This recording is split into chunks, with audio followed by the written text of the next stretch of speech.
We lost our way. One was ill-conceived nationalization, which stunted this industrial growth.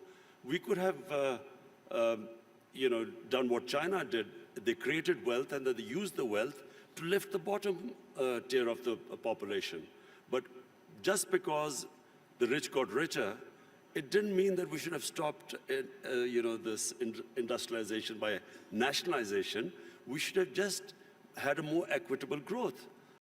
Excellencies, ladies and gentlemen, Prime Minister Khan, it is a great pleasure to welcome you to the annual meeting, our 50th anniversary, for the very first time in your capacity as your country's Prime Minister, even if it's not your first time with us in Davos as a political leader. I had the pleasure and privilege of visiting Islamabad last summer and meeting you when you were less than 1 year into your mandate as Prime Minister.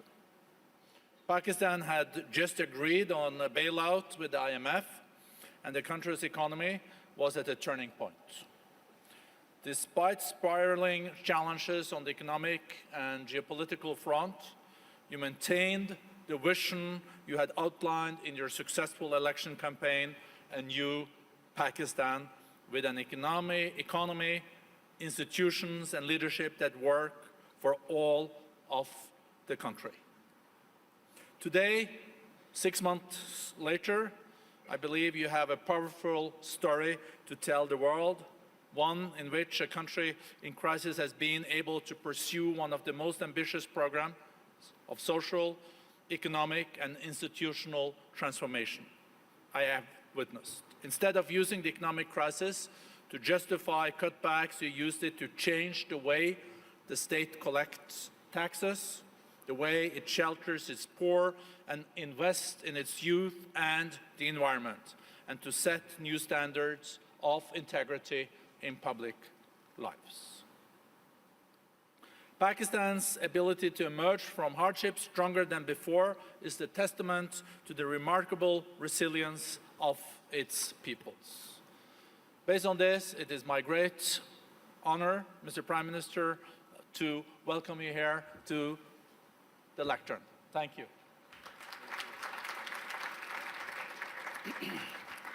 Thank you very much.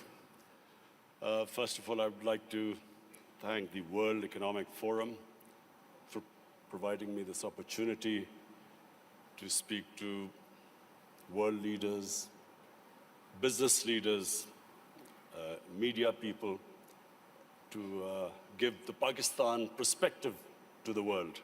So I want to thank you specifically for that. Let me just start by saying that I am almost as old as Pakistan. Pakistan was only 5 years older than me. So I grew up with the country. And the country I grew up was supposed to be a welfare state. The founding fathers of our country wanted Pakistan to be what was called an Islamic welfare state. And as I grew up, I had no idea what a welfare state was. So it was when as a teenager I went to England. That's when I first discovered what a welfare state is. It's humanity, it's caring about the underprivileged. And so from then onwards, I always thought that if I ever got the opportunity, I would always want my country to be a welfare state. So this is my vision.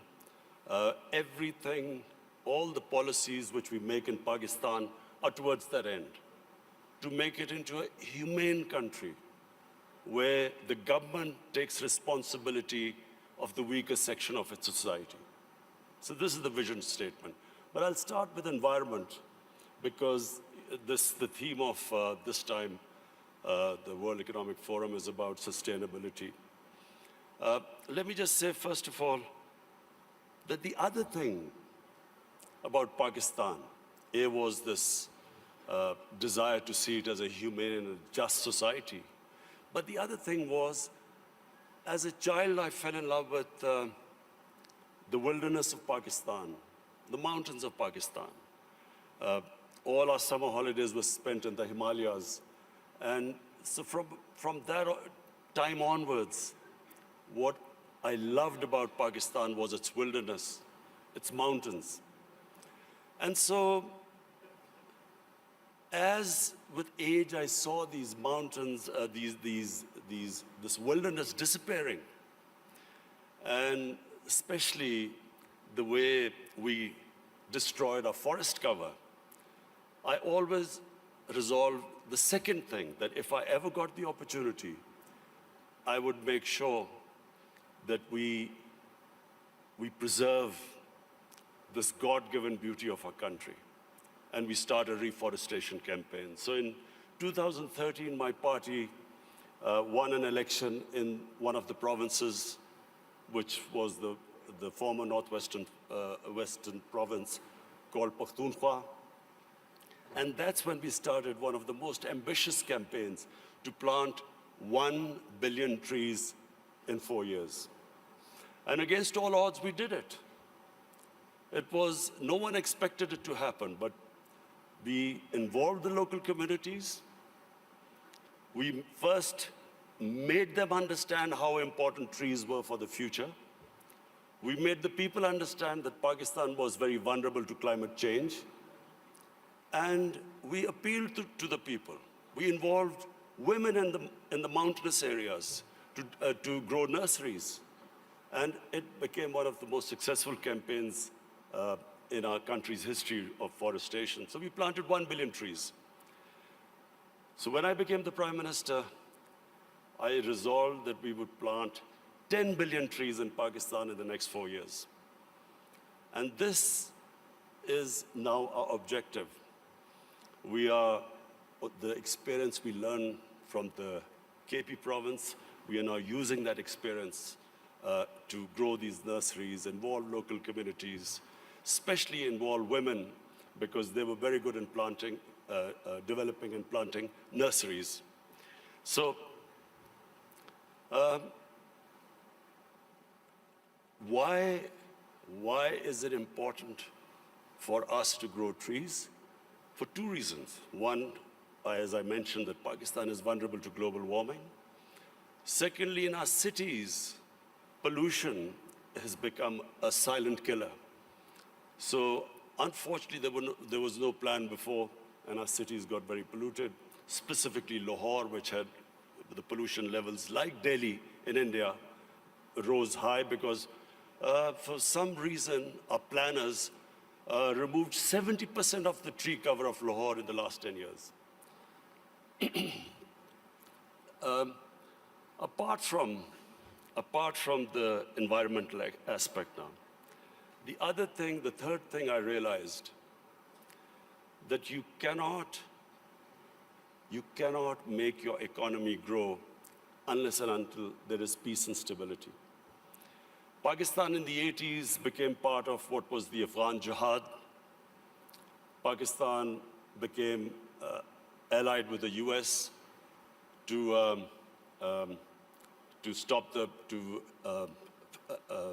fight for the freedom in Afghanistan from the Soviets. We had militant groups in Pakistan trained to do guerrilla activities in Afghanistan. Once that ended, once the Soviets left, we were left with the militant groups, and Pakistan suffered the consequences. First time ever we had militant groups in Pakistan. We had sectarian groups. We had this called the Kalashnikov culture. We had drugs coming into the country. And that was a watershed in Pakistan. Things started going wrong and as I repeat, for economy, you need stability. You need peace and order. So if you have armed militias in your country, that became one of the impediments on economic growth. Come 9/11, we again joined the US in its war on terror. This time, the same militant groups that were created, Pakistan was required to disarm them. So again, we went through this process. 70,000 Pakistanis died in it. And of course, what was hit was economic growth. And then the image of Pakistan, a dangerous place in the world. So when I assumed power, I decided, my government decided that from now onwards, Pakistan will only partner another country in peace. We would not become part of any other conflict. We would not join any country in its conflict. And since then, we have played our part. We have tried to ease tensions between Saudi Arabia and Iran. I also tried to, between the United States and Iran, we tried to do our part, play our part in easing tensions. In Afghanistan, in the peace process now, Pakistan is partnering with the United States to get the Taliban to talk to the Afghanistan government. It is the nearest we are to some sort of a peaceful solution in Afghanistan. The third issue, economics. When my government came into power, as you mentioned, we inherited the worst economic crisis in our history. The biggest current account deficit, the biggest fiscal deficit, where almost reserves which would have lasted a month. Since then, I must pay tribute to my economic team. And of course, we took very tough decisions. I have been in public eye for 40 years, but the sort of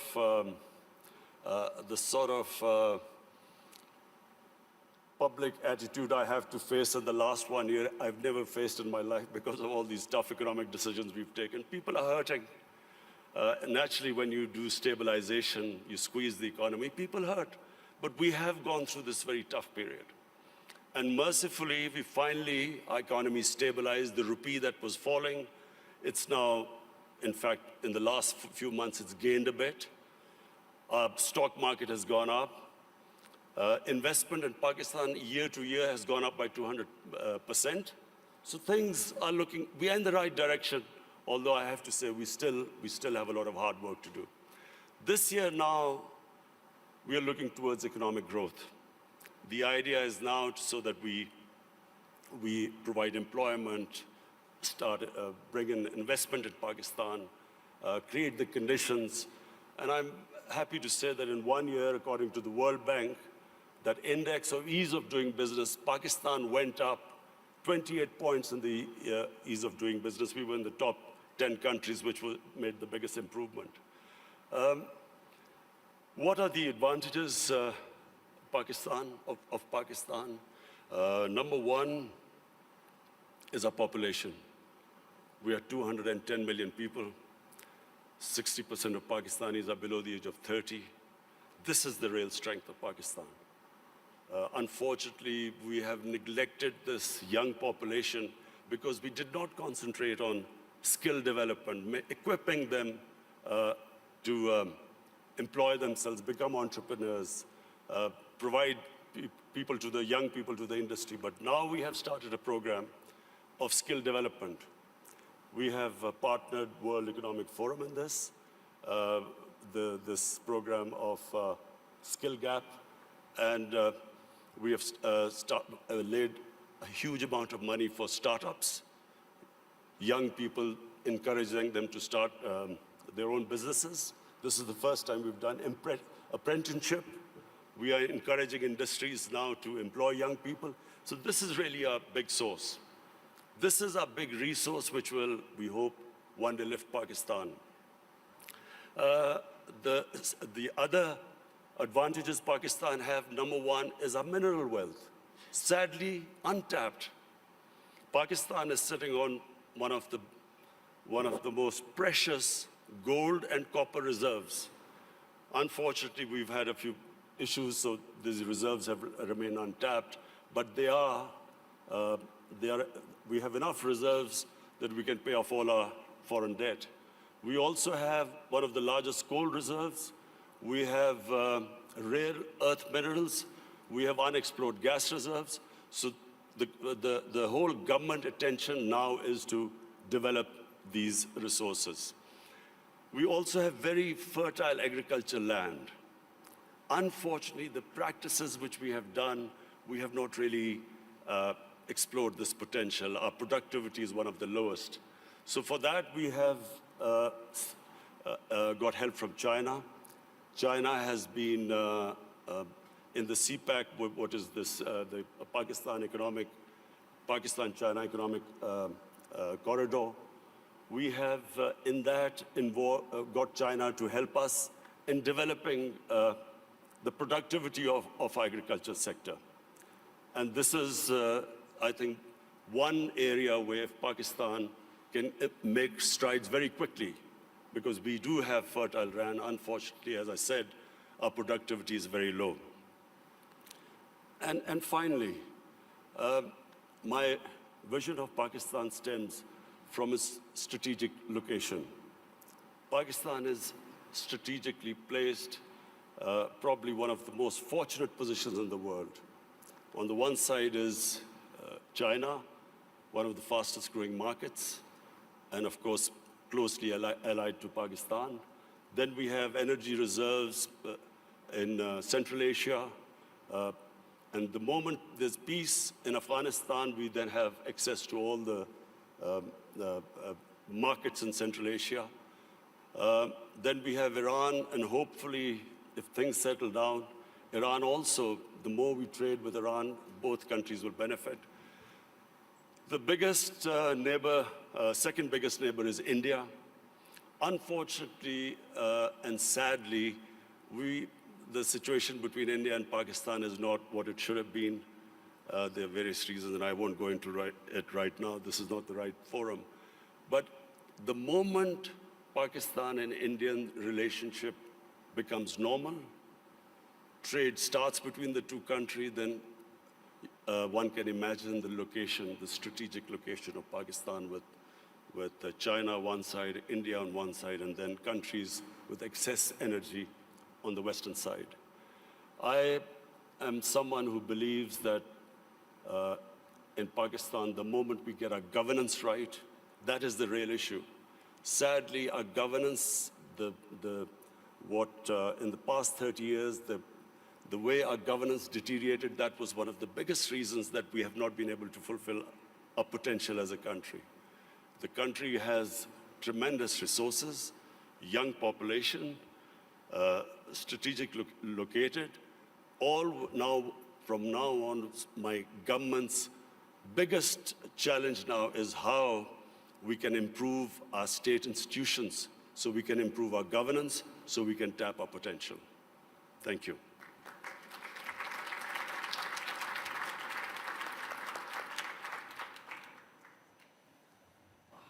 Thank you very much, Mr. Prime Minister. Thank you for sharing results and vision for your country. Also very impressive, without any manuscripts, so eloquent, laying out your visions. Last year, foreign direct investments to Pakistan increased with 70%. I guess this is also related to the fact that you alluded to in your speech that the security situation is much better. I think also the energy supply is much more predictable. So what is your interpretation of this increase in FDIs? Do you want more FDIs? And are you pretty sure that you're going to be able to keep the security situation at this level and also further develop and improve when it comes to predictability on the energy side? Well, you know, in 2019 was the safest year in Pakistan since 9/11. And when Pakistan participated in the US war on terror, the security situation deteriorated. And for a time, you know, there were bomb blasts going on, and there was no question of foreign investment coming in. There were foreign advisories from various countries. So we had a real dip in foreign, as understandable if you have a security situation that bad. So 2019 was the most, the safest year after 9/11. And that was reflected in our tourism. And between 2018 and 19, our tourism doubled in 1 year. And really, this is the great potential of Pakistan in tourism, which is untapped completely. Because Pakistan has historical tourism. It has that 5,000-year-old Indus Valley civilization, the Mohenjo-daro civilization, which is one of the oldest. Then it has religious tourism. It has some of the most sacred sites for Hinduism, Sikhism, Sufism, and then Buddhism. There's some, the center of Buddhist civilization was the Gandhara, which is north of Pakistan. So we have religious tourism. And then the mountain tourism in Pakistan, almost half the peaks, over 24,000 feet, are in Pakistan. So it is untouched as yet, and our concentration for providing jobs to people and improving the growth rate is now on tourism. In fact, without us doing anything, tourism has doubled, and people are finding it difficult to have hotels or places to stay. So we are now inviting tourism investment in tourist resorts. So maybe I'm at least one of the few Norwegians that have visited up in the Swat Valley. It's beautiful, and you also have beautiful other places. I think Swat Valley used to be the honeymoon place, even in Pakistan. Is it now also, you see tourism also in these areas where the Pakistani Taliban used to run, and you're not concerned that Pakistani Talibans can come back, and you're pretty sure that this is on safe footing? You see, in Pakistan now, virtually there's no terrorism in Pakistan, and I have to pay tribute to our security forces.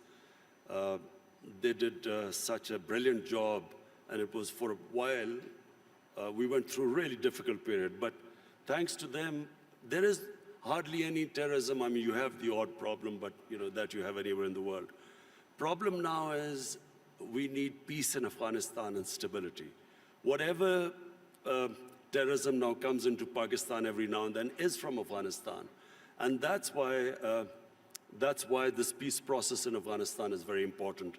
The quicker Afghanistan settles this peace and stability, it's not just only good for Pakistan from the terrorism point of view, but also the connectivity to Central Asia, and which will benefit both Afghanistan and Pakistan. Are you, Mr. Prime Minister, optimistic that there can be a deal between Taliban and the government in Kabul? Americans are very much involved in this. You're also contributing.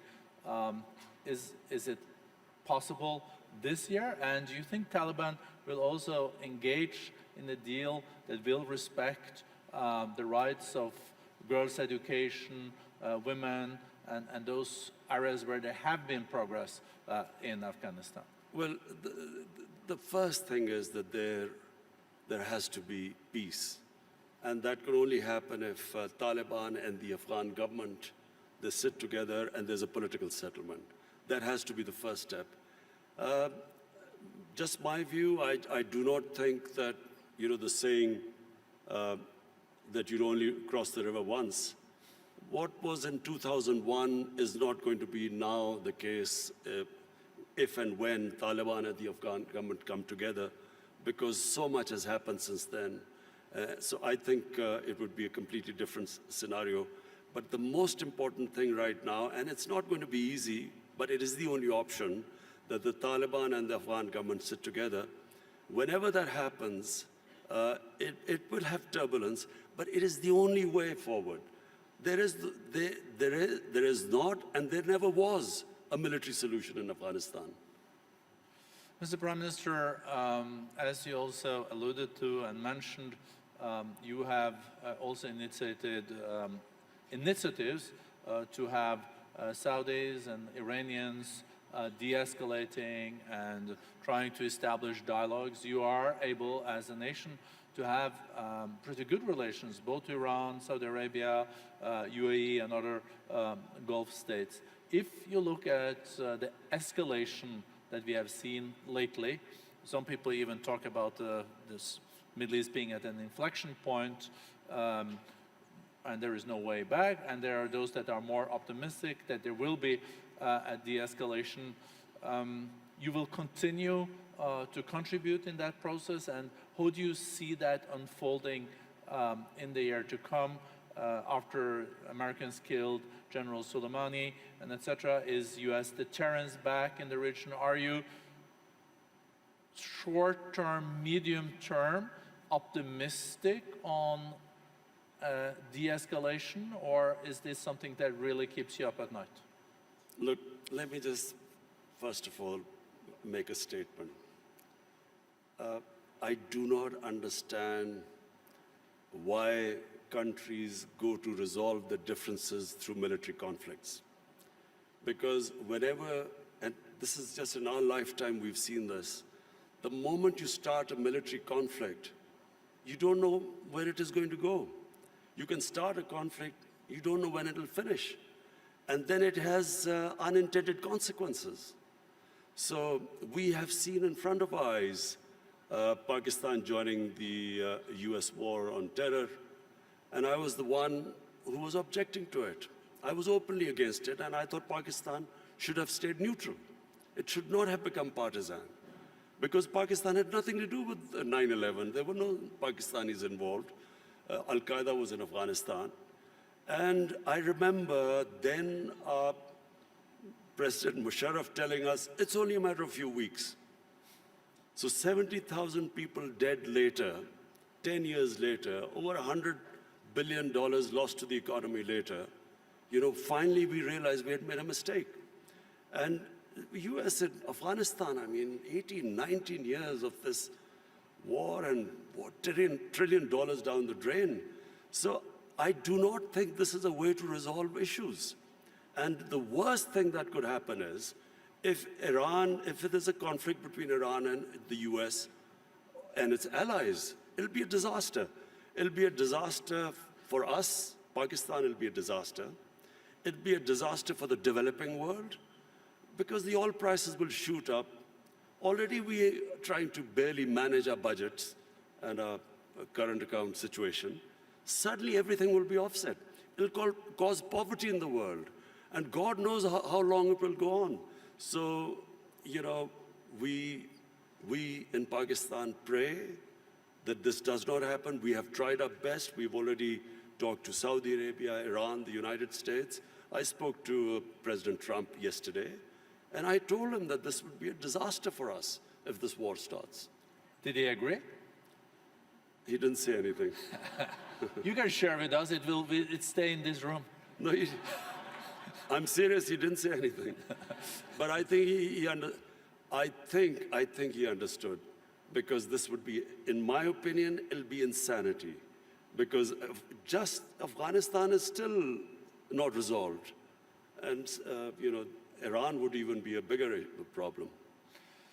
Mr. Prime Minister, you also underlined, coming back to the more domestic opportunities and challenges in your country, this accelerator that we have agreed on skills and upskilling and reskilling between the World Economic Forum and Pakistan. I think there is a huge potential. I think the youth bulge, the youth of Pakistan is a huge opportunity. How important do you think education is in this context, and how do you look at the national curriculum and the madrasas and the importance of teaching world-class math and sciences? The tragedy of my country, because as I said, I grew up with my country, and in the 60s, Pakistan was the most exciting thing happening in Asia. It was the fastest growing country. We were moving fastest towards industrialization, our universities. I think your GDP was even higher than India's per capita, wasn't it? It's certainly, our industrial production was more than the 4 Asian tigers put together: Indonesia, Malaysia, Thailand, and Philippines. So it was, the fastest growing country. And we lost our way. One was ill-conceived nationalization, which stunted this industrial growth. We could have done what China did. They created wealth, and then they used the wealth to lift the bottom tier of the population. But just because the rich got richer, it didn't mean that we should have stopped, this industrialization by nationalization. We should have just had a more equitable growth. But that was one where we went wrong. And secondly, we just did not pay enough attention to our education system. So we developed this 3-tier education system: English medium for an elite, then there was Urdu medium, which was for the masses, and then there was Dini madrasas. 3 parallel systems going. So what my government is now trying to do is to synthesize the system, get the core issue, the core syllabus should be the same for everyone, and give everyone equal opportunities. The education system actually created the differences, economic differences between people, because people could not go on to the higher class because they were not equipped by the education system. So this is what we are trying to do: change the flaws of education system by synthesizing it. Thank you very much, Prime Minister. I see the time is out. I would have liked to continue this conversation. I think we're all very impressed with the reform agenda. We're seeing economic growth is being back. We see that foreign direct investments are there. So thank you for sharing this with the community. Well, economic growth is still coming, hopefully this year. The economy is stabilized. The growth is the second thing. As I said, I've never been insulted so much. Not insulted is not the word, but lacerated by the media, the way the media has attacked me because of the stabilization program. But this now, 2020, is the year we want to lift our growth rate and provide jobs to our young people. And I think you can also rely on the Davos community when it comes to supporting your agenda for reforms in your country, so you get back growth and a more inclusive growth.